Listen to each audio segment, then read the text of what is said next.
Okay. So today we're going to talk about managing your self-talk, and we're going to deep dive into insights into how we talk to ourselves, all of the negative self-talk that we use and the impact it has on us and how we show up in the world. And then I'm going to share some powerful tools with you. And at the end, we'll open it up to a Q&A.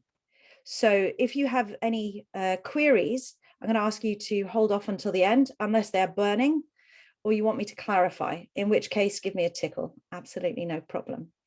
Yeah. And are you, if everybody's going to go off camera, do you feel more comfortable off camera? What's going on with the self-talk there? No? Okay. I'm organizing things, and then I'll sit down, and that's my self-talk. Okay. All right. No problem. So what I might do is I'll just change the speaker view so that I can see myself and you all above me in beauty. So for those of you who don't know me, my name is Georgina Hallaby, and I'm a mindset and wellbeing coach. And I work with professionals to help them really overcome their self-doubt and all the different ways that they're getting in their own way. And I help them step into their full potential by accessing the whole of their brain.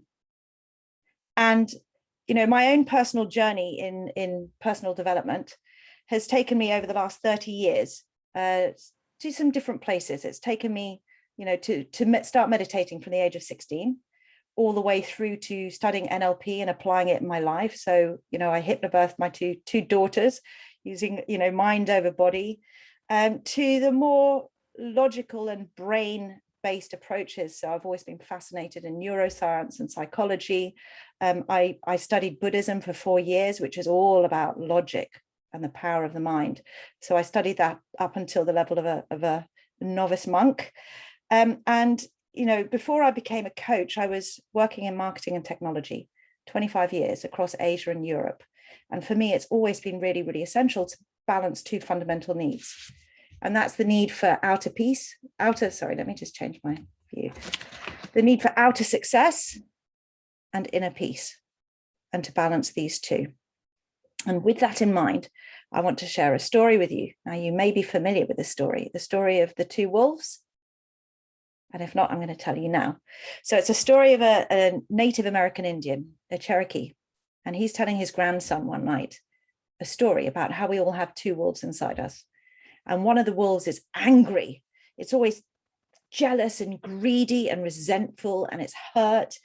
It's based around insecurity and shame and regret. It's always defensive. And then you've got the other wolf. The other wolf is all about compassion and love and gratitude and kindness. It's all about empathy and curiosity and growth. And the granddad says, grandson, we all have these two wolves inside us at any given moment, and they are battling all the time. It's a battle to the death. And the grandson goes, oh my God, granddad, do I have these wolves? And the granddad said, yes, even you have these wolves. And he says, well, which one's going to win? And the grandson said, well, that depends, whichever one you choose to feed. And so my negative wolf, my angry wolf, my judging wolf is very active. I hear it a lot. I'm aware of it in my mind. It's always judging me. It's always saying things like, what do you know? You know, get out of here, you imposter, you're a fake. Why should anyone trust what you have to say? You're not good enough, smart enough, successful enough. And the other thing it tells me is you'll only be happy when. You'll only be happy when you're a successful coach. You'll only be happy when you're the best mother you can be. You're only happy when you're hitting your targets. You're only happy when. Okay, so this is the negative wolf that I'm aware of. I can hear it. I'm listening to it. But I know it's my ego talking. I know it's coming from the back of my brain. And how do I know that? Because my ego has three telltale traits. First one is it's got judgment stamped all over it, right? Judgment of myself and all the ways that I'm not good enough. Judgment of others and how they are contributing to that. It's never my fault. And judgment of circumstance. If only this was right, then I could have. So it's judgment. And then the other trait about my ego is it always involves I, right? Ego, I. So I'm always the victim in the story or the hero. You know, it all circles around me. And then the third trait is narrative. So when you can hear that angry wolf, that bad wolf, darker wolf is present in you, it's always got negative emotions. It's always got an I narrative. And you'll notice when you start to become aware that your body changes, your whole physical posture changes. So you go into defensive mode, your mind starts ruminating, almost like you're picking a fight. You're positioning yourself to fight against someone and you're justifying yourself. You can tell, your whole body knows, right? That's how you can tell when you're in the back of your brain, when you're in your dark wolf side. Whereas in your positive side, your body changes, it's expansive, it's open, it's generous, it's giving, it's free, it's connected, not separated, right? So when you're in that negative space, it's your ego. It's nothing but your ego. And these two wolves actually relate to two different parts of your brain. So I'm just going to go into a little bit of the neuroscience behind this to set the context. So the first 5 years of your life, you are a human sponge. You are downloading data about everything. This is a glass. This is a pen. This is me. This is who I am. This is my identity. This is how people perceive me. This is my parents. This is my place in the world, right? Says who? Well, says our caregivers, says our parents. But we are downloading that data into the back of our brain without questioning. And when we do question, we question from the perspective of a 3-year-old child. And I don't know if I would want to have my life run by a 3-year-old child, but that is essentially what we do. So for example, if I look at my dad was a really hard worker. You know, my mum used to call him a workaholic, and he would just work all the time. And when he would come out of the office, I was all over him. Hooray, come play. I can't wait to spend time with you. But he would need time to diffuse because he was so full on with work that he could not be present with us, even if he wanted to. So as a 3-year-old child, I'd look at this and think, oh, well, I'm not good enough. I'm not worthy enough. Dad's not paying any attention to me, you know, so I have to compete. I have to shine. I have to be so amazing that he will notice me. Right. And so my hyperachiever self-talk started. And these just go in as beliefs into the back of our brain, and we do not question them. So we're either running other people's programs or we're running 3-year-old programs in the back of our brain without thinking. And these become our beliefs, and they determine our life. They determine the way that we show up. Yeah.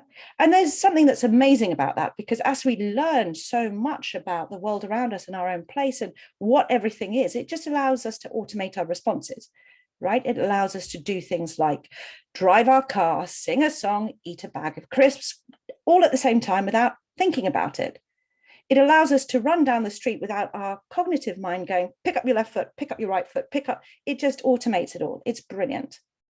But at the same time, we have all of these parallel programs that are embedded in that hijack us, that are at the basis of our negative self-talk, the basis of how we view ourselves, right? So our hindbrain is actually wired to threat. So back in the day, thousands of years ago, we really needed to know if there was a predator in the bushes about to jump out and attack us. Because when it did, if we'd hear a rustle in the bushes, our brain would automatically think lion, and our body would kick in. Before our brain was even aware that it could be a lion, we'd go into an amygdala response, which means we have cortisol flooding through our body, adrenaline so that we could fight, flight, or freeze. And then we would just be in a position to react before we even know about it. And this was a life-saving event, but now we're not on the plains of Africa. And we still have this response all the time. Our brain is wired to threat.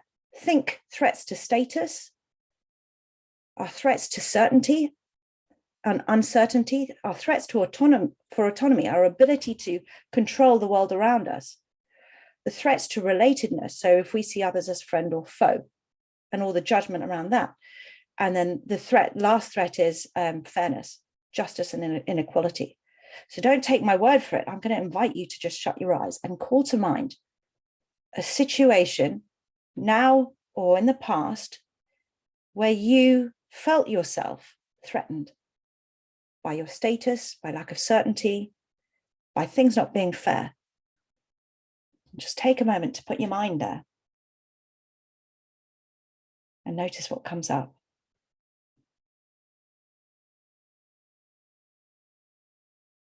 Do you notice the narrative arising? How you're in the right, how they're in the wrong? Do you notice the physical response in your body? The tension, the defensiveness, right? Because just thinking of the story creates a physical and mental response. And that's huge. This is what we're living with all the time. Especially with our phones following us around, we're constantly firefighting. If it's not work, it's the kids, it's something else, right? And the last 2 years has been absolutely crazy with uncertainty, with threats, with all of the inequality that's happening in the world. It's crazy. And so our back of our brain automates our responses. It's all about survival. Even the thoughts of a 3-year-old child is about survival, because heaven help me, I question my parents. My very life is in their hands. So it's all about me. And I can change about me. I can't change what's happening out there. So our back of our brain is all about survival. When we're about 12 years old, different parts of our brain comes online. It's called your prefrontal cortex, and it's this lobe here, okay? And the prefrontal cortex is that part of your brain that allows you to step outside of yourself and notice the dialogue. It's like a meta-awareness. It's that part of your brain that is at the base of creativity, strategy, innovation, perspective, empathy, all of these good qualities. Only comes online when we're about 12 years old, okay? And we're calling this the sage brain, right? And it's all about positive emotions. So where your saboteur, your back brain, is responsible for your negative emotions, like the dark wolf, right? The sage brain is the lighter wolf. It's all about peace, calm, clear-headed focus, and big picture thinking and empathy. And it allows us to step outside ourselves and to see the programs that we're running and to question them and to ask ourselves, that's funny. This doesn't align with my conscious values. Or does this program or belief serve me? If it does, great, reinforce it. If it doesn't, we could go and look at it and reframe it. We can look at what the beliefs are that's supporting it and eradicate those. We could step into a different perspective where we're coming from our prefrontal cortex instead of our basal ganglia, from our sage brain instead of our saboteur brain. That's fantastic. Okay, let's switch. Come on, let's do it. Let's switch from back brain to front brain. Brilliant. We know what we need to do. The end, right? Well, let's look at different ways that people actually do that, right? How they switch off the back brain so that the front brain comes online. So when you look at things like alcohol abuse, drug abuse, it's literally to get out of your head, to get off your head, right? And that's what the word ecstasy is from, ecstasis, out of your body, out of your mind, because your mind is the one that's constantly ruminating. Anyone who does yoga knows the term vritti. Vritti is that machinations, the grinding, the constant self-talk that keeps you down. So what you do is you anchor into your body. Yoga uses the body as a vehicle to turn off the mind and get into the present.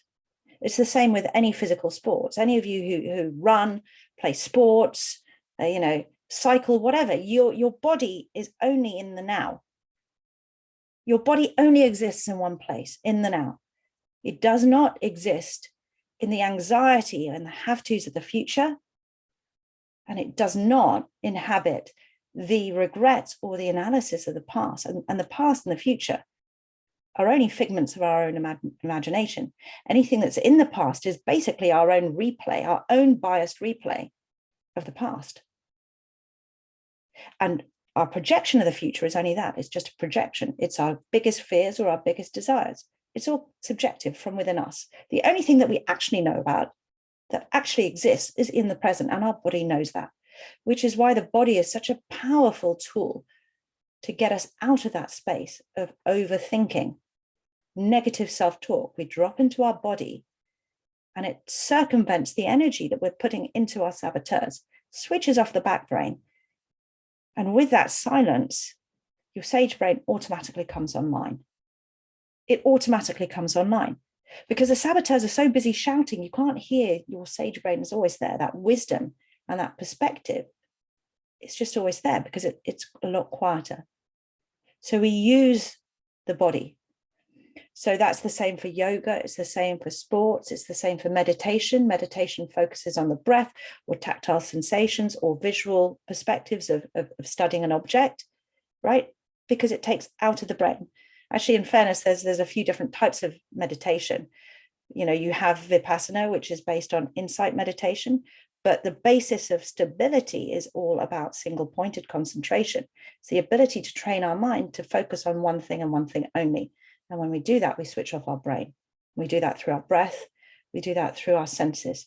It could be what we can hear, what we can feel, what we can taste. But the breath is really good because it's constantly with us and it's interesting enough to keep our mind engaged, right? So it's all about the body. And there's another tool that I want to share with you today, which is called positive intelligence. And they have a framework, which I've just found is absolutely amazing to help you in situations, or to help me in situations where I've been triggered, to step out of my saboteur brain and step into my sage mode. Because whilst meditation is amazing, and I'm a lifelong fan of meditation, it gives me that tranquility and that peace, that ability to show up in a certain way, right, throughout the day. But if I'm in the moment where I'm getting triggered, half the time my meditation just goes out the window. And my oldest daughter is highly confrontational. I mean, she's constantly poking this bear. And I could be as zen as I want in the morning, but by the time she's in my face after school, I could be patient. And then I'm hulked out, rah, And that has been, I've always recognized that ability that she has from a baby. And that's actually what started me on the course of Buddhism, studying for 4 years, because I was thinking, if I could put like a nanosecond in between me hulking out and getting angry, this is what I want to spend my life doing. If I'm able to control those feelings and step into a safer place, a more empathic place, that's what I want to do. And meditation hasn't been able to achieve that for me, and positive intelligence has. So I'm going to share a little bit on positive intelligence now. Would this be a good time to just ask, does anyone have any questions, or does anybody have anything that needs to be clarified? No. Okay, perfect. All right. So positive intelligence is really about mental fitness. And when I say mental fitness, it's our capacity to respond to life's challenges with a positive instead of a negative mindset. So with a good wolf instead of the bad wolf, although I recognize that good and bad are just labels and judgment. But you know what I mean, with a positive mindset instead of a negative mindset. And what's the impact if we have this mental fitness? Well, it affects our ability to perform at our best. It affects our well-being, and also the way that we relate and we are with other people. So it helps our relationships. I personally love it because it's got the two sides, my two needs. You've got the performance and the outer success, and you've got the happiness and the well-being, the inner peace, right? And I do believe that those two aren't mutually exclusive. When I'm successful, I'm happy, although I can see also my saboteur at play there, my hyperachiever saboteur at play. But also when I'm happy, I'm performing at my best because I'm not grasping, I'm not attached. I'm just going from the heart. I'm present. Yeah. So mental fitness came originally from Stanford University, a guy called Shirzad, who is a Stanford professor, and he works with CEOs and C-suite across the world. So this approach was tested on, we see hundreds of CEOs and their executive teams. It was tested out on his Stanford students, was tested out on world-class athletes and 500,000 participants across 50 countries. And what I like about it is it synthesizes so many different approaches right? You've got neuroscience in there, you've got sports psychology, cognitive behavioral therapy, and there's one other which I can't remember, but positive psychology, which is why it's called positive intelligence, which is really about modeling the best thoughts, the best mindsets, so that you can focus on what you want to happen rather than what you don't want to happen, right? So what they did is they used factor analysis to distill down our self-talk into 10 core saboteurs. So in the same way that you have a vast palette of paint colors that comes from 3, I think, red, green, blue, all of our huge amount of different self-talks or ways that we sabotage ourselves have been distilled down into 10 key players, what they've called 10 key saboteurs. And then within that, he radically simplified the way that we interact with those saboteurs, right? He actually came from an IT background and a psychology background. So his approach is very much a simple operating system that we can use and we can use today, right? So it's based on developing 3 core muscles for mental fitness. You get the mental fitness and the core muscles here. So the first muscle is your saboteur interceptor. Know when your saboteurs are arising, right? And not indulging in them, not feeding their ego or their narrative, just noticing, there's the judge. Judgment is happening. Okay, without getting sucked in. It's just saboteur interceptors, spot it, name it, right? The second one is your sage muscle, the ability to work from your prefrontal cortex. And the third one is your self-command muscle. So the ability to notice when it's happening and switching at will, right? So I'm going to go into those 3 muscles in a bit more detail now. So the first one is your 10 saboteurs. And I want to share my saboteurs with you. So this is a saboteur test that I did back in June. I started the positive psychology course, positive intelligence course back in January, I think. So let me share my screen with you. Here you go. Right, so there are 10 key saboteurs, and the one that you're not going to see on here is the judge, because the judge, everybody has the judge. In fact, it's so prevalent that they haven't even included it on the report. So the judge is the boss of all of these other saboteurs. He's the big daddy, and all of the others are like his minions, right? So the way we judge ourselves, we judge others, and we judge circumstance, right? The next one, the next one is the hyperachiever. Now it's interesting to note on here, the controller, when I first started on this, was a 9.4. And it's actually moved down to a 7.5 in June. I have no idea. I haven't done the test recently to see what my scores are. But when you do the saboteur test, if you want to, and I will drop this a link to do it, it takes 2 minutes. I'll drop it in the chat afterwards. Did somebody have a question? No? Okay. Oops. I cannot minimize, right? Let me see how I can get back to the screen. Can everyone see the saboteurs? Just somebody say something. No. No. No, you can't. Okay. All right. Let me go back. Thank you. Well, it would help if I press share. Okay. Can you all see the saboteurs now? Yes. Okay, yes. fab. All right. So the judge sits at all of them. Okay. The next comes the hyperachiever. The hyperachiever saboteur is the one that always says, you'll be happy when. You'll be happy when you get the best grades. You'll be happy when you leave school. You'll be happy when you get married, you get the top job, you're CEO, you'll be happy when. And the hyperachiever, I'm just going to mute you all if that's okay. Not quite sure. Georgina? Yes? I can't see I'm still seeing the screen with your results. Is there someplace I need to go to? No, that's what I'm sharing, the one with the result. Oh, okay. Yeah. Okay, great. Yeah, thank you. Okay, so the hyperachiever is a difficult one because it's always about climbing a mountain, and it doesn't matter how high you get up that mountain, you have like 3 minutes of respite where you go, way to go, I've done this, amazing, right? But the victory is short-lived because you're looking at where you need to go to next, and it's that constant time and performance pressure and that anxiety. Instead of enjoying the view from halfway up the mountain, you're looking how far you have yet to go, right? The controller is all about creating safety in the environment, right? So my controller was a 9.4, it's down to 7.5 as I've been doing my mental fitness. And I'm sure it's even lower than that now, because I'm really hearing my hyperachiever come through now that I've lessened my controller.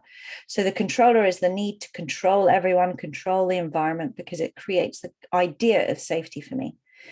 The stickler is the perfectionist. Everything needs to be done the right way with the right level of detail. And if it's not, it creates anxiety, right? Real anxiety. Hyper rational are the people who default to logic because emotions are just too volatile, too scary, right? And the restless, I guess, would be the jack of all trades and master of none. So they're constantly curious, constantly looking at what's the next thing. If you imagine they're like trying to dig for gold, they're boring holes in a field, and before they've given it the chance to reach real depth to strike gold, on to the next biggest thing. And so they start digging a new hole, and then a new hole, and then a new hole. So there's that anxiety as well of what's next, not being able to be focused here. The pleaser, as its name it implies, is all about receiving the love from other people by pleasing them. And all of these saboteurs actually come from strengths, right? So pleasers tend to have the ability to be highly adaptable, highly empathic, but they do so with a saboteur in mind, in the fear that if they don't, then they will be unloved or unnoticed or whatever it is. So all of these saboteurs come from a place of protection. The avoider also, like its name implies, is all about avoiding things. So if you're a procrastinator, this is your avoider saboteur at play. And then the victim is all about giving your power away, and with it the responsibility. So everything is about somebody else's fault or circumstances' fault, and it's a highly efficient tool that can be used to give them the attention that they want. So it's something that works. And the last one is hypervigilant. So the hypervigilant saboteur is the one that catastrophizes. Oh my God, the sky is going to fall on my head. My business is going to collapse. Everyone will hate me. And so the hypervigilant saboteur has us constantly sweeping for things that could go wrong.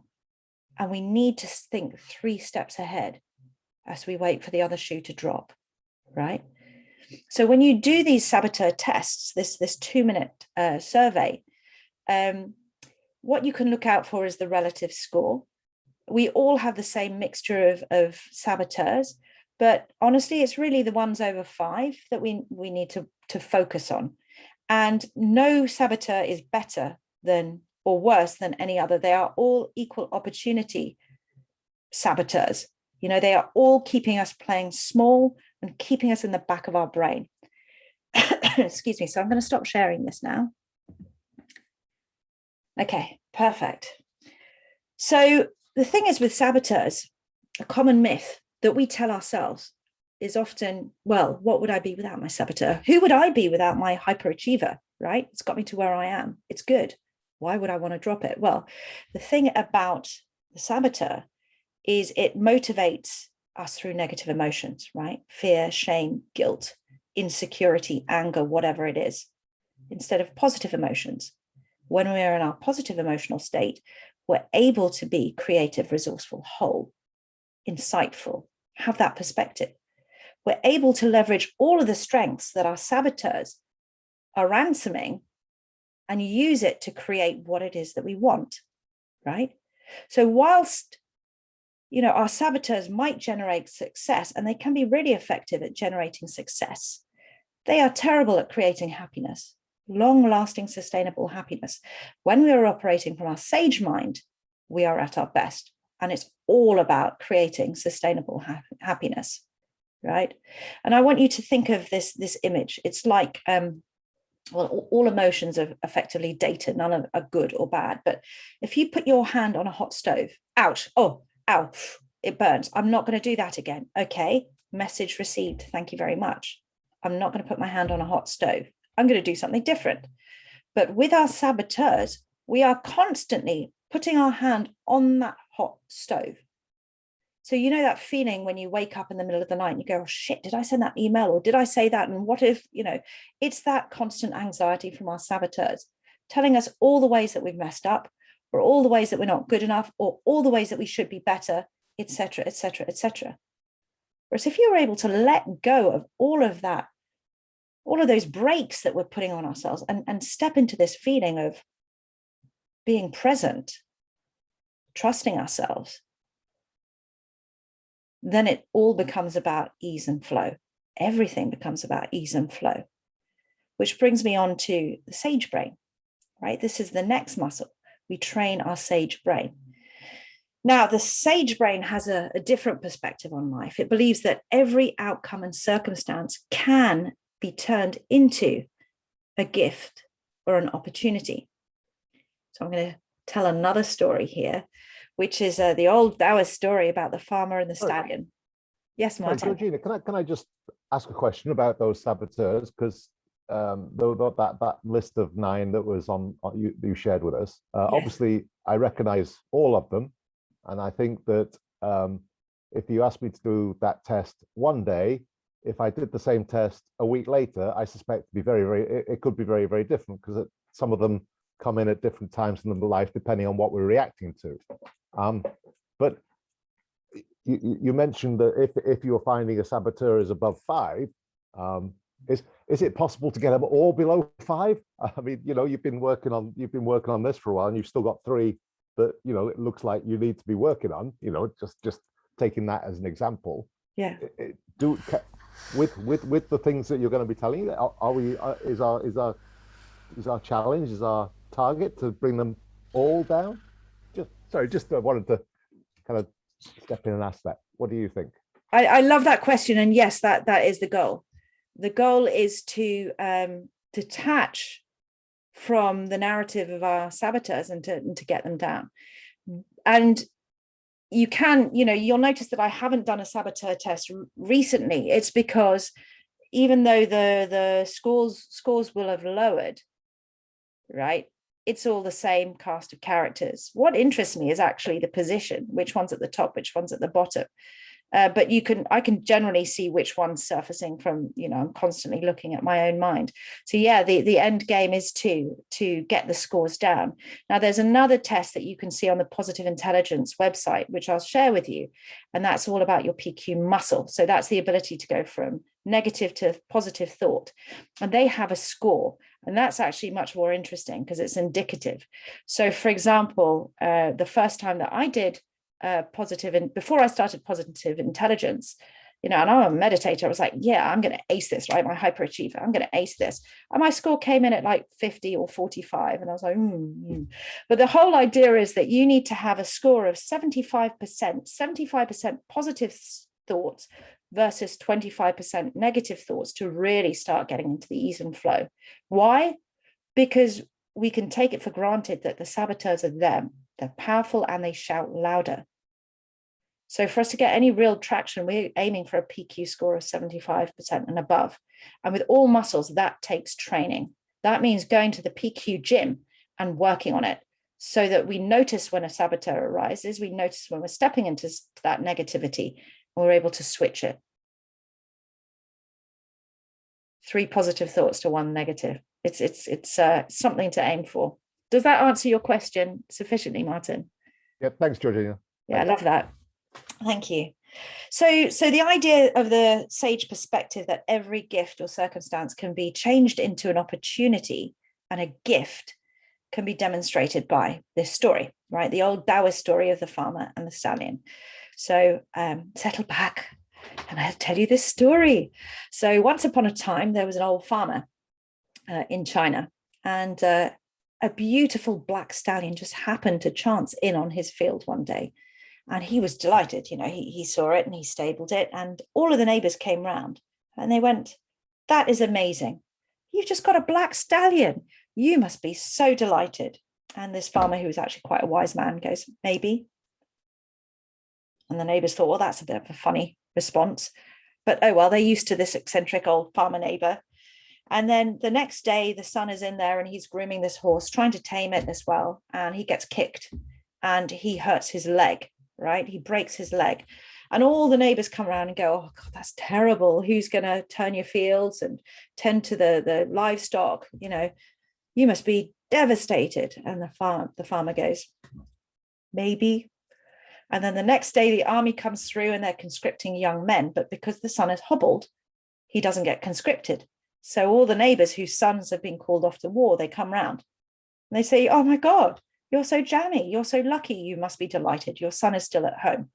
And the farmer says, maybe. And it's a really long story, but I think you get the picture, that nothing is either good or bad, it's neutral. It is what we make of it, right? So when we think of it like this, which is actually true? Which perspective is true? Is it the saboteurs, that we are separate and wrong and judged and we have to achieve and we have to perform, we have to be, right? Is that the right perspective, that everything is bad? Or is it the sage perspective, which is everything is a gift and an opportunity and a chance for us to evolve? Which one do you think is right? Well, it's whichever perspective you believe to be true, because they are self-fulfilling prophecies, right? Just like the story of the two wolves, it's whichever one you believe to feed, whichever one you choose to feed. Because if you believe that the world is a bad place, you're going to have the mindset and take the actions coming from that perspective, which is going to achieve the results that you keep you small. The results that reinforce the idea that the world is a bad place. If you believe the world is a good place, you're coming from an entirely different mindset and you're creating actions to create entirely different outcomes. If you believe that every single time you mess up is a bad thing, you're not going to show up.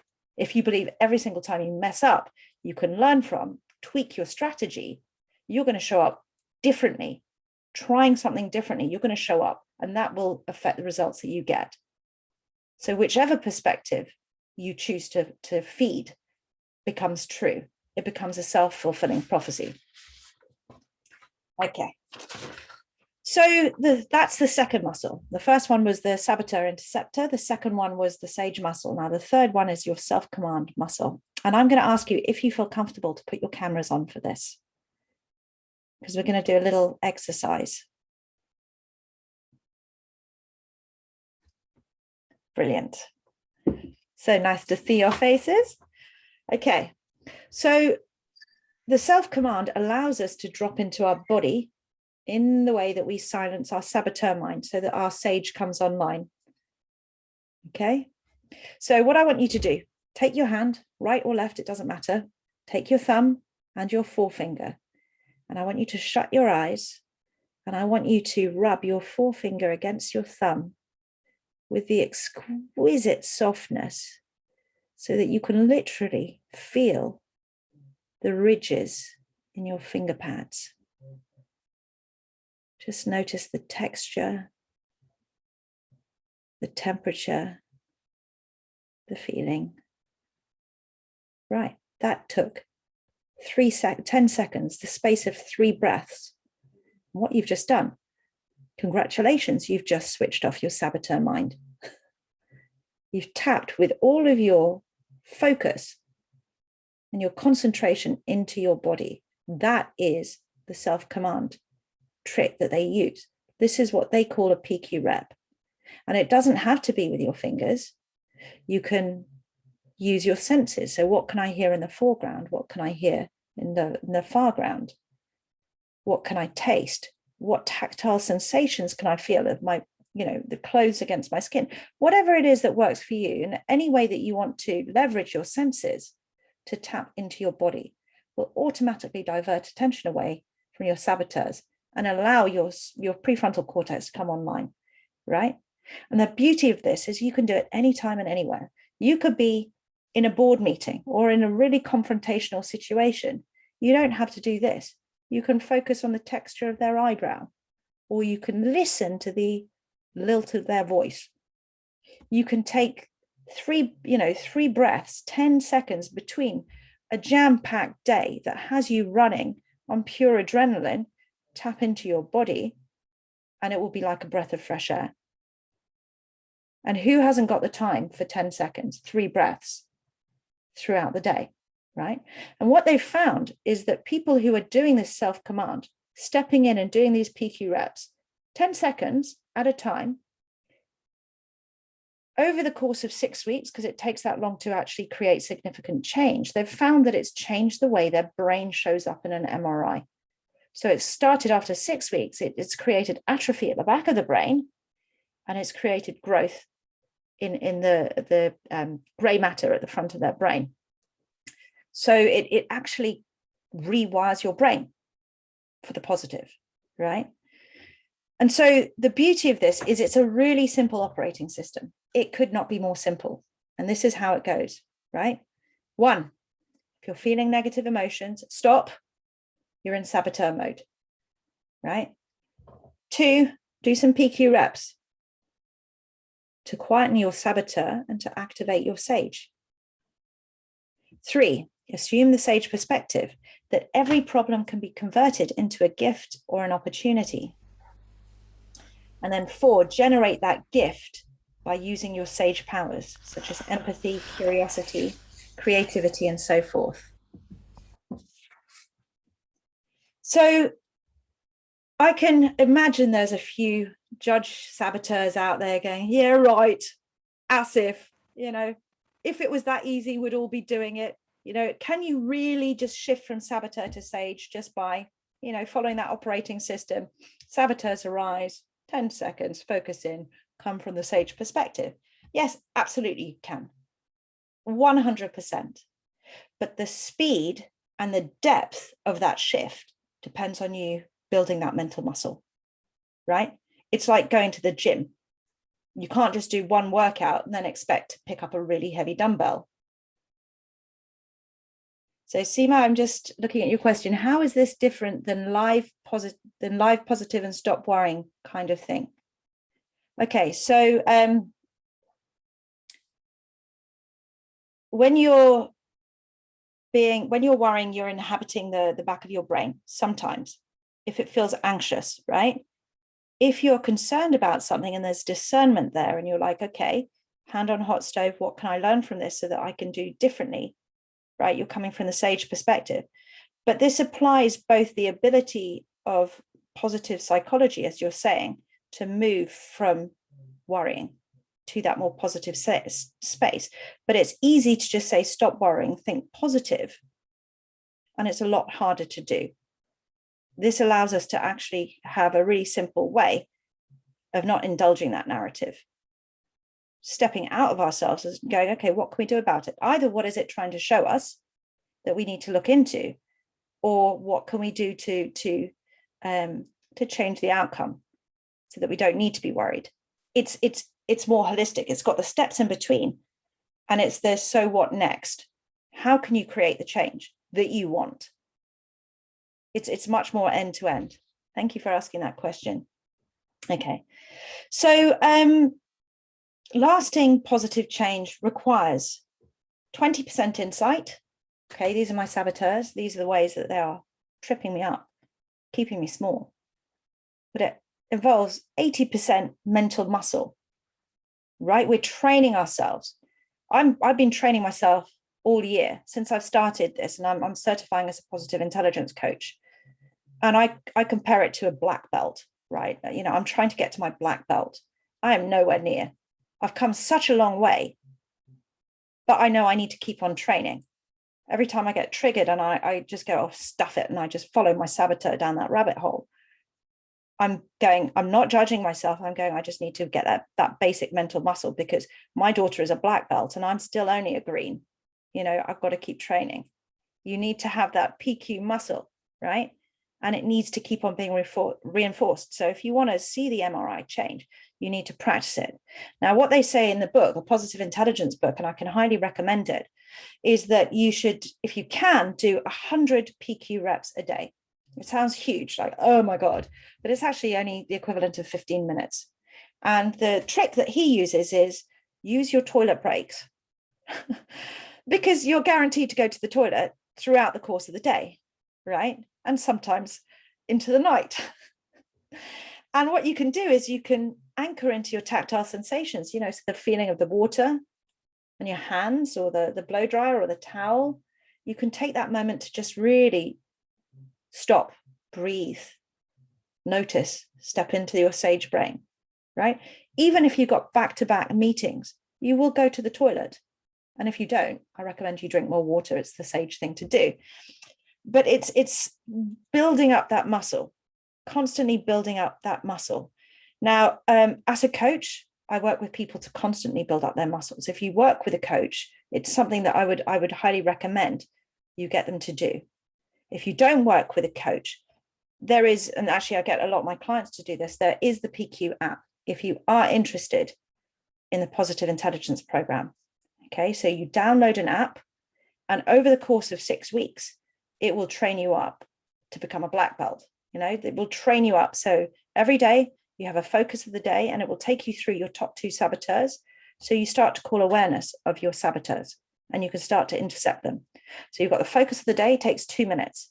And then later on, after 3 hours, you've got your first challenge. You go and you spend 2 minutes, and then you have another 2 throughout the course of the day. And as you do that, you build like a score. So you've got this really cool dashboard, and you will build muscle, and you will see your muscle throughout the course of the day, right? And your overall score as well. So not only does it take you through who your saboteurs are, it takes you through your sage and gets you to do exercises to apply to your sage.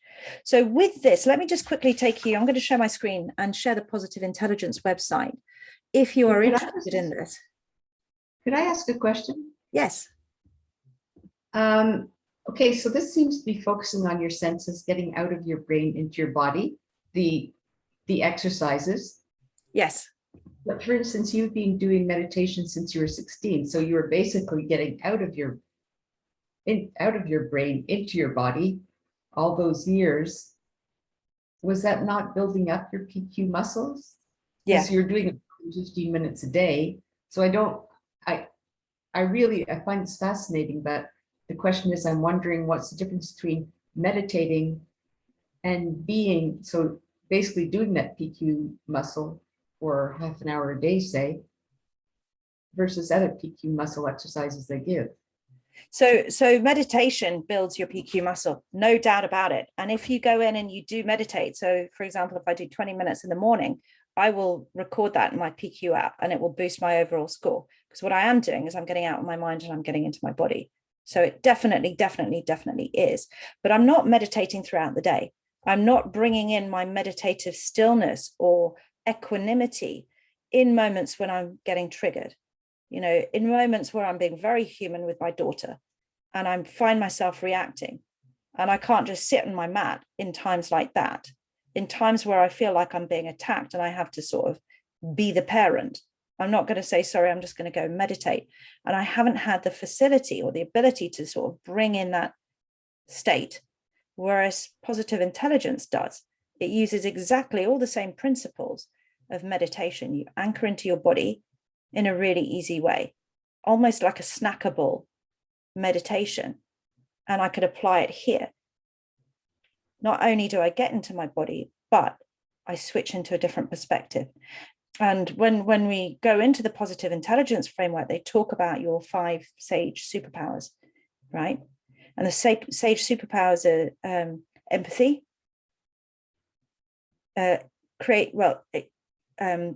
curiosity, which is the explorer, innovation, so the ability to think creatively, perspective, which is what would your 80-year-old you want you to do in this moment.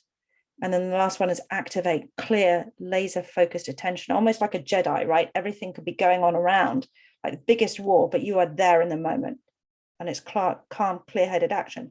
So when I'm there and my daughter is pushing my buttons, when I PQ, meditation has never been able to help me, but with her, when I PQ, I've actually been able to step out of my body and watch, because I chose curiosity as the superpower that I wanted to step into. And with that, I observed her. I also observed her with a space of empathy, because she was coming from her own saboteurs. And what happened was unbelievable, because she noticed it She noticed me not reacting, not giving her the negative energy. And she said, whatever you're doing, can you stop it and go back to how you were? Because I can't manipulate you. And I was thinking, oh my God, I've been played. Oh my God, she's such a master. I'm still, she's like my personal teacher. I'm trying to learn so much, for her and for myself. And from that space, there was another time where she was being really, really confrontational. And instead of snapping, I just gave her the space. And later I went to her and I just said, you are such a kind person. That's all I said. And then she just burst into tears. She said, because she has ADD. I know I will always say the wrong thing. I know I will always say the wrong thing and mess things up. And then she started to open up to me in all the ways that she has to look after her friends, look after her family, because she has to carry them, because she knows she will hurt them. She knows she's oppositional. She knows she's aggressive, but she can't help it. So my empathy, Sage, allowed her to surface her saboteurs. This has helped me in ways that meditation hasn't. It's just been life-changing for me. You can do throughout the day. It's not like meditation where you'll do 20 minutes in the morning. This you can keep on. The point of this, you can keep on accessing it. Absolutely. And the more you do, the better. And, if you are a meditator, keep on the meditating as well. I do both.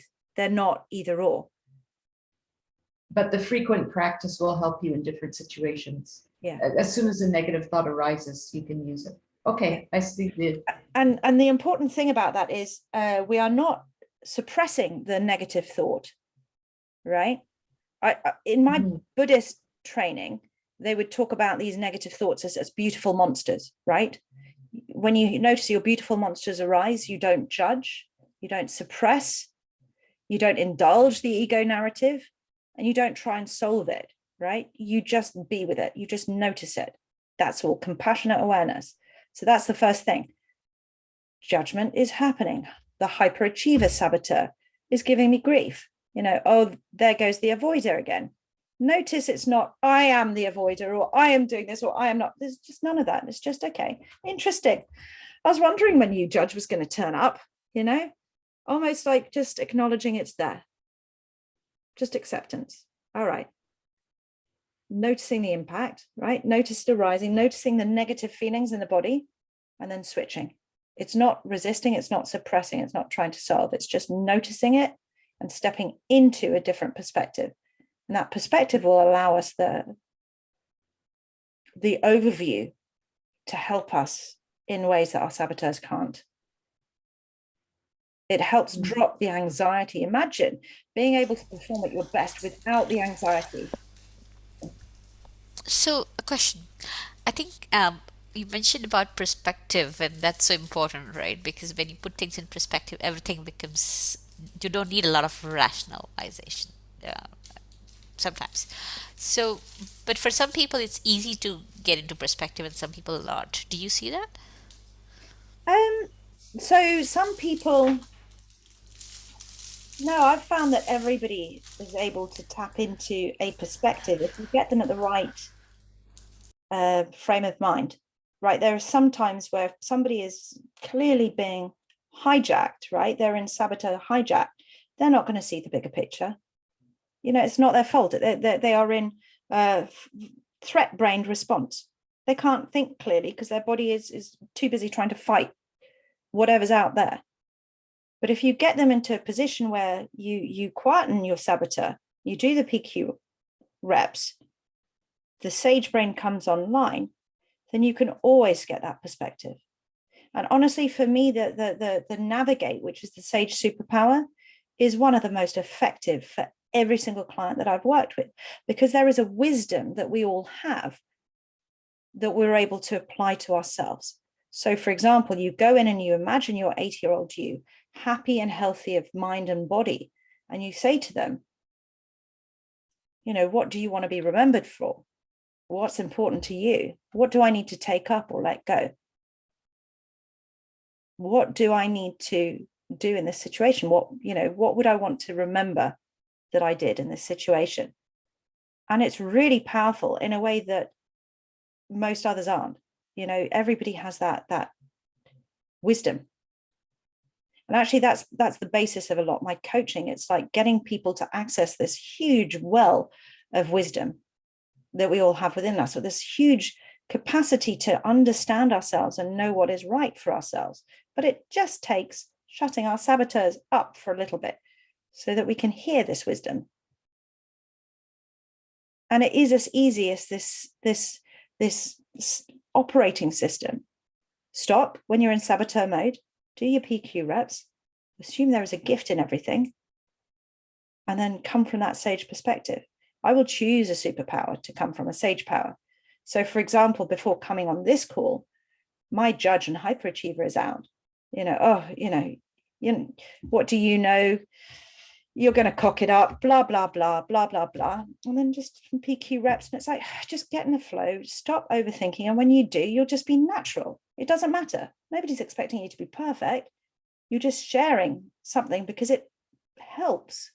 It sincerely helps. So does that answer your question, Seema? Yeah. Thanks. About the victim part. Yes. I saw that your graph was pretty zero on victim. Yeah. But I think in general, that plays an important role. Like a lot of people tend to hold other people responsible for their situation. Yeah, absolutely. So the victim is an interesting one. And I think the victim saboteur gets a lot of bad rep, right? Because, being a hyperachiever saboteur or, a controller or a stickler is so much more cooler, but who wants to be a victim? Not true, right? They're all equal opportunity. But the victim is a really powerful technique. It's a self-defense mechanism, right? To give the attention, and it works. That's why people do it, right? But it's the narrative that accompanies it, the narrative where it's all about judgment and blame. It's deferring responsibility. And if we're always deferring responsibility, then we can't change anything.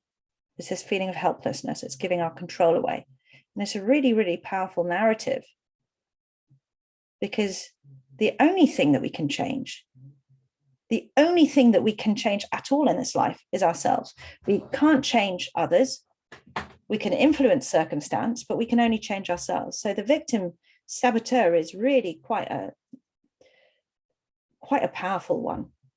And it's been interesting because I don't normally work with many people who have a strong victim saboteur, mainly because with coaching, there's a certain sort of person who accepts responsibility and looks to change, to create change. But I've had a couple this last year, and when they tap into their sage, oh my God, they are unbelievable. The insight about giving their power away, the insight about playing small. Everybody's sage is unbelievable. And it knows us and our saboteurs. It knows what is best for us. It knows how to counterbalance or counteract our saboteurs. So if the victim is yours, Seema, I would highly recommend the Positive Intelligence program too. Let me share my screen. I'm going to go and find this Positive Intelligence website and give you just a little walk through it, so that if you are interested, you can go there, and I will share the links. Okay, can you see my screen?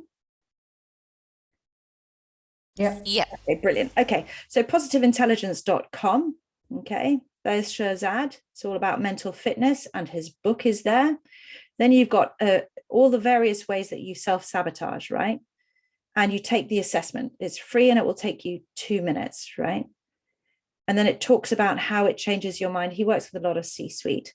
And the PQ training, there's an app, and there's a couple of exercises that you can do from the PQ gym in the app. It's actually quite straightforward. If you are interested in doing the program, which is downloading the app, you will see on here it's $1,000 USD. Don't go through the website.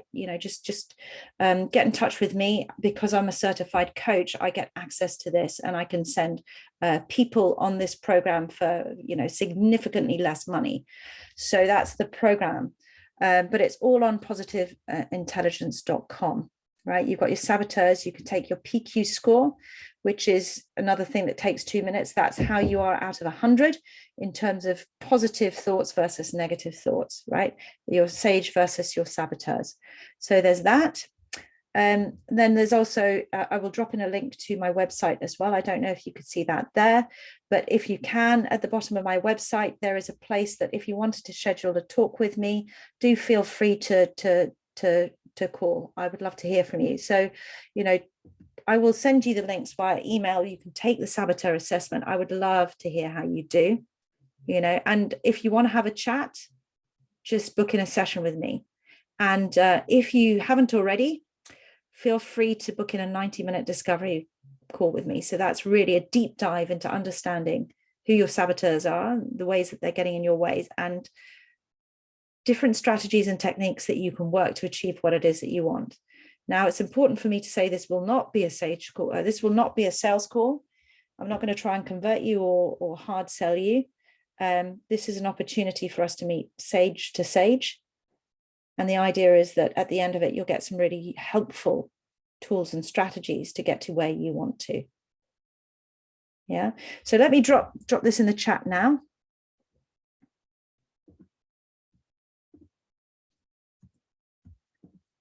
Nope, not working. Let me go somewhere else and copy it and paste it back in. Okay. All right. Okay. So we have time. We've got an extra 20 minutes. I did that super fast. Does anybody have any other questions or thoughts or insights that they'd like to share? I have a sharing I'd like to, because I think this is going to be quite interesting to try. Sorry, my voice is a bit gravelly today. Kind of this UK weather, it's not suiting me. Yeah, you know, so I've been in Singapore and I've been, you know, learning to become a counselor and been practicing as a counselor, and I think I've resolved all those inner conflicts in my life, and my relationship with my family remotely has been great. Now we've come back home into a very stressful and tiring situation, and immediately the trigger situations just start happening because somehow the family members just know subconsciously what those buttons are, right? So I think I'm going to be using this tool because obviously it's I know that a lot of this is the negative self-talk that induces those negative reactions in me and those triggers. So I think I'm going to be practicing this tool to see if I can't you know, we get on great, we're extremely supportive family, we're extremely lucky and everything's wonderful, but somehow things get triggered, right? Yeah. Because family just does that for some reason, right? So I'm going to try these tools over the next couple of weeks and see if I can't get a better result as a result. So thank you, Georgina. That's amazing. Yeah, it's so funny when we get, I'm the same, I've come back to England and I'm thrown into the familial environment again, and I'm getting triggered all over the place. But, you know, when I talk about the 3 gifts, there are 3 different ways that we can interpret things. So one is the gift of knowledge. No, that didn't work. I'm going to change it. The gift of inspiration. And the third one is the gift of power, the gift of being able to use somebody else's reaction to us and our own reaction back as a gift of training. So I like to think of it as, don't know if you remember the Pink Panther. So Inspector Clouseau would come home.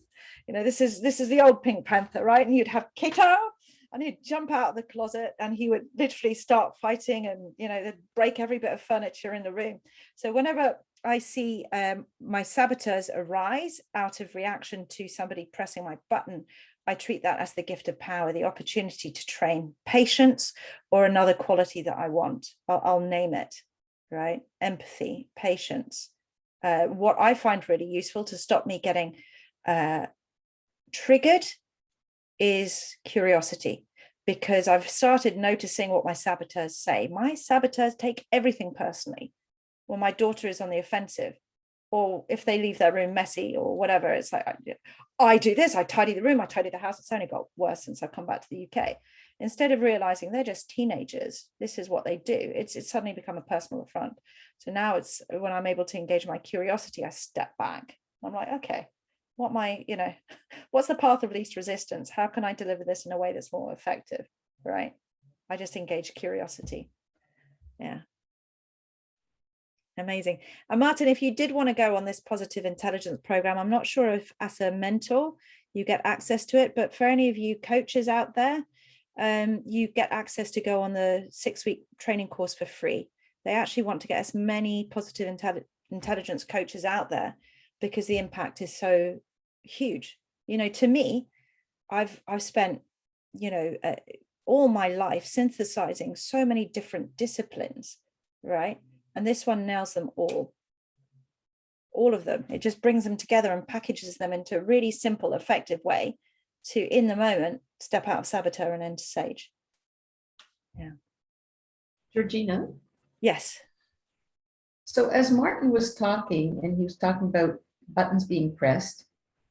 So if I've got this right, you're negative. If you didn't have negative self-talk, you wouldn't have saboteurs, and vice versa. It's the same kind of thing. And other people pressing your buttons is really, it's not that the other people are doing it, or it's not even the buttons. It's really just whatever inside of us is being triggered. It's has nothing to do with anybody else, really, right? It just has us. And so that's a clue for us is, okay, you don't want to be that way. Let's step into this other thing. Yeah. So, I mean, it really always comes back to us. It's all about our own, whatever we learned as children or whatever. 100%. I know I'm just kind of hashing things out, but it's just kind of, it's not revolutionary, because I have felt like that before, but to think that, okay, this really has nothing to do with the world. It has to do with me and my view of the world. And if I want things to change, I need to change, or I'll just keep on seeing the same thing and inviting the same thing back into my life. 100%. And you can hear the sage talking through you. It's got that perspective, right? It knows that, every way that we're getting triggered doesn't come from somebody else pushing it in. It's the wound that we've got inside that's reacting, right? And once we're able to recognize that everything that we're experiencing from outside is something that we are experiencing from inside, we're able to change it. We're able to change and reprogram it. Yeah. So if I have a child who confuses the heck out of me, an adult child who, like, I just don't understand, where's my beginning? And who isn't very communicative? And well, maybe he is, and just not with me. Where do I start with that if I want to build some sort of relationship? Okay. So when you're with we talk, we have a difficult time talking about anything. So okay. So the first part, let's apply this now. Great. So you're imagine you're with your child and he's being non-communicative. What saboteurs can you feel arising?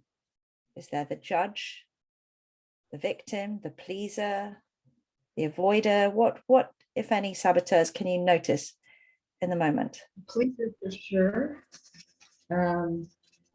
Needing to be able to, I don't know if there's a saboteur for that, but that needs to fix everything, take responsibility for it, fix the situation.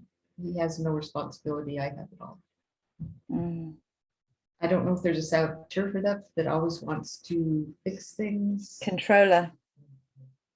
Okay. That's a very negative thing for something I thought was empathetic. No. Yeah. Okay. Okay. So you feel those saboteurs. So that thing of always taking guilt, feeling responsible for everything that's gone wrong in my child's life is actually controller? No. So you've got a couple that are piled in there, right? And can I just say one thing right now, right? Off the bat, we are born with our saboteurs. As a mum, whenever my child does anything right, it's on them. Whenever they mess up or they get hurt, it's on me, which is bullshit, right? It doesn't make any sense because it's either or, right? So we want what's best for our child, but we're not being rational, we're being emotive, right? Somewhere the data is showing up and we're feeling like we need You to said take control. they're born with the saboteurs? Did you say that? We are born with our saboteurs. Now, some saboteurs develop contextually. So, for example, if you look at high trauma situations, or for example, military families, where you've got like a very overbearing patriarchal system, and the child has to have their room really tidy or else, right, then the stickler might, the perfectionist might arise. But most of us, well, the majority of our saboteurs we're born with. It's like, you know, when you look at your child and they are a character in and of themselves, that comes complete with their sages, but also complete with their saboteurs. So the first thing is noticing that this is their journey in their life, right? They have their own saboteurs that they are dealing with. Now, the interesting thing is when we start to think it's only us, we don't notice how we're often saboteurs to saboteur. And if you look at, if you push one hand against the other for anyone, right, they will push back. Most of our interactions over life are saboteur to saboteur. We're not even aware of it. Now, we have no control over the other person. The only person we can control is ourselves. So we turn ourselves into a sage. What are they going to push against? And whilst we might not be able to change other people, we can influence them just by doing that. Just by doing that, manages to diffuse situations so it no longer becomes a fist. They don't have to become a sage, but the best interactions that we're working from is where you are working sage to sage. And that means knowing when not to trigger the other person, knowing when to take a step back, knowing how you're behaving, and to come from that higher place. That higher place might mean just listening or non-reacting. It might be engaging curiosity or empathy or perspective, right? But what it does is it takes you out of the equation, your ego out of the equation, this sense of injured self, which isn't helping anyone. So as you're noticing these emotions arise, you stop. You take 3 breaths, whatever PQ reps serve you best, Stephanie. It could be this, it could be sort of looking into his eyes, whatever it is that you want to do. Switch off the narrative, step into the sage perspective and just ask yourself, if there is a gift in this, what is it? Or from what place would I like to engage from now on? Is it empathy? Is it curiosity? If I was 110, looking back on my life, if I was 80, whatever it is, how would I have liked myself to react or not react? Mm-hmm. And you're taking yourself away from the narrative. It's a very different picture. Yeah, I can see that instead of being focused on the issue at hand, Yeah. you're caring about the relationship and overall picture. Yeah. Yeah. Okay. What could be the gift of having a son who is not communicative?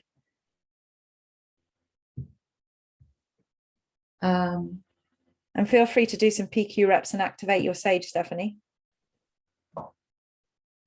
Sorry, what's the gift for a son who's not communicative? What's the gift for you in having a son who is not communicative? Learning how to communicate myself. Like, because I tend to be very quiet as well. Like we both are. Like one son just talks his head off, and that's not a problem. The other one's very quiet. So with the one who talks his head off, I don't have to do anything but sit there. But with the one who's not communicative, I can learn how to draw from a deeper resource concerning both of us in a relationship. I really want to acknowledge you for that, Stephanie, because you've touched on something that's actually quite profound, in that a lot of the time, what is triggering us in other people, where we're pointing the finger, we have 3 fingers pointing back, right? Mm-hmm. So if you're finding that your son is not communicative and it's something that's triggering you, there's a saboteur inside judging you, that you're not communicative enough. And there's an opportunity in that to reconcile, either to work on your communication skills or to let go of your expectations around that, right? Mm-hmm. Yeah, last Sunday we were in the car together and we hadn't been for a while, and ahead of time I determined I was not going to get triggered by that. I was not going to take responsibility. Like my little inner child was saying, no, do not take responsibility for that. Just relax with it. If there's no talking, there's no talking. And it was great. It was just, it wasn't great, but it was fine. You know, so I wasn't triggered by the fact that we weren't talking. Just, okay. So one of the things that I love about positive psychology is it focuses on the outcome and not the problem. So when you're in the car and you're thinking, I'm not going to think about this, it's like saying, right, guys, go for lunch, but don't think about chocolate cake. Don't think about chocolate cake, right? No chocolate cake. And your brain is going, oh, I want some chocolate cake, right? It's actually reinforcing what you don't want to happen. Whereas just by acknowledging and not doing any stories and stepping into your sage knows what to do. Maybe it will be interesting. I want to explore what emotions arise within me when I'm being quiet. And in fact, you know, I was once invited to a silent lunch, and I thought, oh, I can't think of anything worse, because you're sitting there face to face with somebody, and you've got all of the clattering of the knives and forks, and you're chewing really self-consciously, and you've got all of this stuff arising, and just feeling compelled to talk. What a cool exercise. Because you're exploring all of the narrative of the have-tos in your own mind, your own physical discomfort.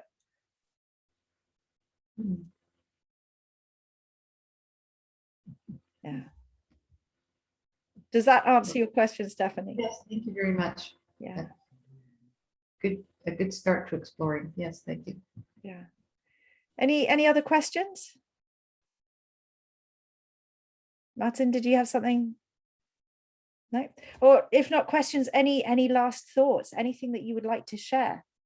I'd love to hear from your saboteurs or your sages. Well, I'm not sure. I'm not sure how relevant this is, but as for everybody else on the call, Georgia and I had quite a number of sessions earlier in the year, at the end of last year, as I was going through some difficulties, and she helped me immeasurably. And a couple of things come to mind, and one of the things linked to the silent lunch you were talking about, Georgie. It's something I've worked on in the last sort of year, 18 months, has been becoming familiar with discomfort. I won't go as far as to say becoming comfortable with discomfort, but becoming familiar with it, because discomfort is a provocation, and it, quote unquote, triggers many different things. And one of the things that I did just to test this was stare into somebody's eyes for 2 minutes. And if you've never done that, it is staggeringly difficult, and it makes you feel really weird, because eye contact for us, we're comfortable with 5 seconds. If you're talking to somebody and they don't break eye contact for 10 seconds, you think that person's a weirdo. And so this was part of, I guess, a journey of awareness. And so I've been getting back into Sam Harris's meditation course. And it's taken me a long time to become anything other than just rubbish, because I keep falling asleep. But I decided to experiment and try something new off the back of that. Because instead of just falling fast asleep, and I'm sure we all know the state, and I don't know there's a word for it. It's where you're not awake and you're not asleep. I have decided to christen it Twilight Consciousness, where your mind is, you know, whenever you're supposed to try and think of nothing, but then your brain keeps getting attacked by the dinner you went to when you were 15, or that argument you had with your parents when you were 19, and just these random things enter your head. So I've tried to be consciously aware in that state of Twilight Consciousness of these completely random thoughts and memories and things, and even voices that jump into my head. And some of them, it can be a sequence that lasts for about 3 seconds. Each one is 3 seconds, but I can identify it. And I don't particularly know if I'm going to do anything with it. It's more a case of stepping back and looking at it and just thinking, oh, that's interesting. I wonder where that came from. I'm sure there's no answer, but it's just interesting that these are the things that came along. And as part of the kind of journey of awareness, this is this is something I've just tried to start doing, and I've only started doing it maybe in the last month or two. It's incredibly interesting, and it would be I'm sure if you all try it, it'll give you some really weird occasions, and you only need 15 minutes to do it. But coming out of that, it's really a case that a difference when I do it now versus when I did it before is that I can snap straight out of that state. So if my wife walks into the room, I just open my eyes and look at her. It's not, it's not a jump or whenever you wake up with a start. And the fact that I can just open my eyes and look at her with no response, no elevated heart rates, no jerks, that's showing to me, a level of awareness. And I think maybe trying to tie this back to the relevance of what Georgie was talking about, it's that for me, that awareness is what drives accountability and responsibility, because I'm not a big fan of the term triggered, but because it means that you're giving somebody authority over what you do and how you feel. And I like what you said earlier, Georgie, about, the only thing we can change is ourselves, because I've been operating for quite a while to the maxim that the only two things you can change are what you think and what you do.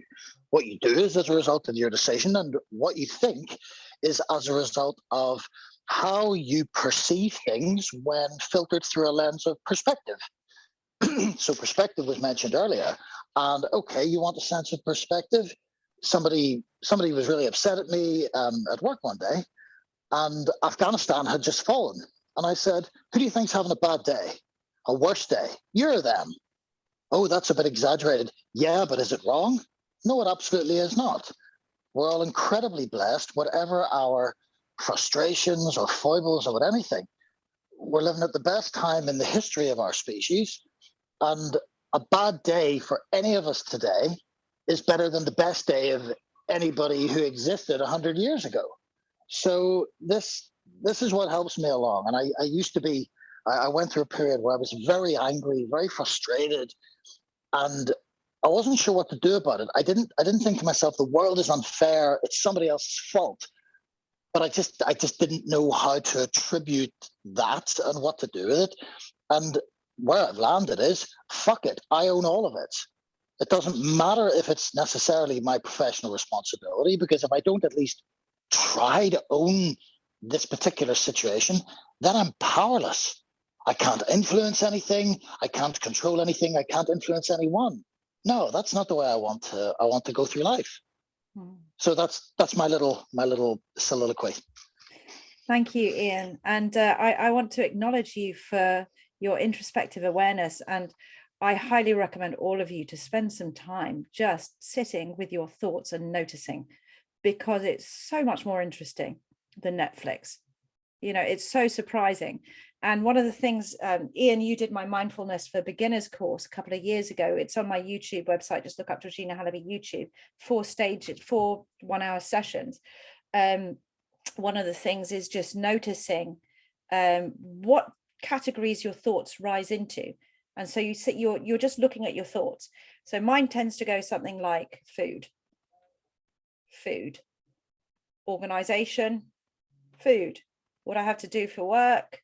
I put them into buckets so that I don't get sucked into the whole narrative of the story. I can keep my concentration.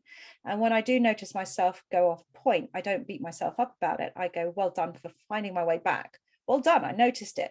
In the same way, so I'm using my sage mind to keep myself on track, to give myself the carrot, not the stick. So one of the things that I would say, Ian, is as you notice your thoughts, just label the category, because then you start to notice all of the major categories that your mind intends to, but keep coming back to that center. And if you do find that your brain spins from one point to the next and you're able to follow it back, almost like stepping stones, you're in monkey mind, you are in overexcited mind. The opposite is dullness. That's when you fall asleep, right? Dullness or excitation and keeping your mind on point is kind of like driving a car. When you notice it's too much of one way, you bring it back to the middle. But I'm getting digressed. I'm digressing from the sage and the saboteurs now. So what I will do is I will share this video with you all, because I notice it's upon the half hour. And I'll also send through the positive intelligence links and an opportunity, if you're feeling so inclined, to write me up a Google review, no obligation, and my website link as well. I honestly invite you to come have a chat with me. Or if you're interested in this positive intelligence course, don't go online, don't download it online. Come talk to me, and we can explore it, because I can get it for you for a much better rate.